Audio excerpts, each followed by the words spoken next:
when you isolate the whole member, the whole body, um, you have two choices of how to do it. I think the slightly quicker way maybe is to just apply external loads due to gravity at the center of each of those members. So here we have both of these two forces should be acting right at the midpoint of, the midpoints of these two members meet in an X. So they should both be acting right at this point. And then this one's acting at the midpoint of the diagonal member. And so, well, since I used different masses, these are the values I got. Then isolate member 1. You have a downward force due to gravity, and you have F12 and F13, and then whatever you calculated for the reaction force at the bottom. You can't solve anything there. Then isolate member 2.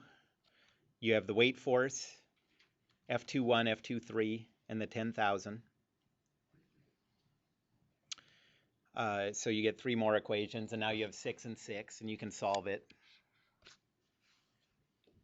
That's after replacing the F21 with negative F12. So you get these force vectors, and these are the final total external loads that I got. For member 1, I got 0, negative 8468 at the top, 0, 15,095 at the middle, 17,021 acting down. And then we had a distributed load. It's distributed along the length, okay? And it's downward. So that's what we haven't seen in this class before.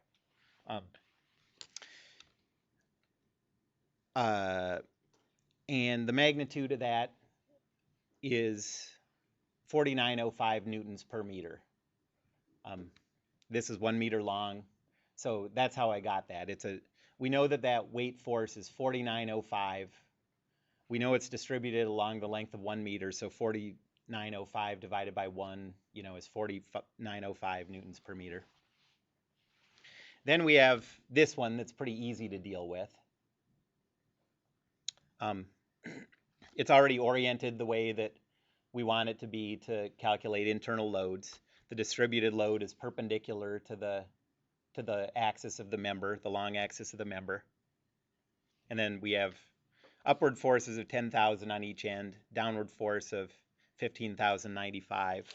Oh, and this distributed load is 4905 newtons per meter.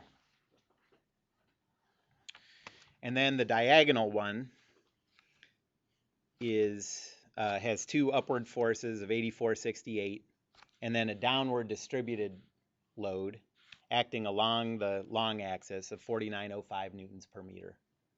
Okay? So when we go to the internal load calculations,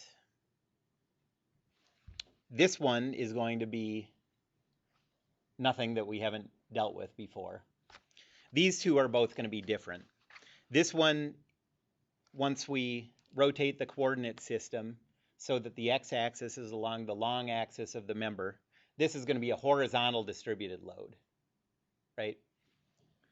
And so we'll have to think about how to deal with that. But there's no vertical distributed load on this one. And then when we go to this one, there's a distributed force vector at every point, right? There's a vertical component and a horizontal component. And the way we're going to treat that is you can think of it as breaking it up into 2 different distributed loads, and you can just treat the vertical and the horizontal separately, okay? So first, let's do the warm-up one. So first, let's calculate the internal loads on member 2.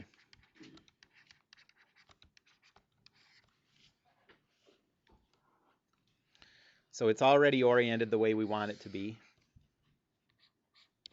relative to, or really maybe the more technically accurate way to say it is the coordinate system that we used in calculating these external loads is already oriented correctly with this member, right? We don't have to rotate the coordinate system. Okay, so we have 10,000, 10,000, 15,095, and a distributed load of 4905 newtons per meter. So work together and calculate the internal loads and produce those tension, shear force, and bending moment diagrams for this member.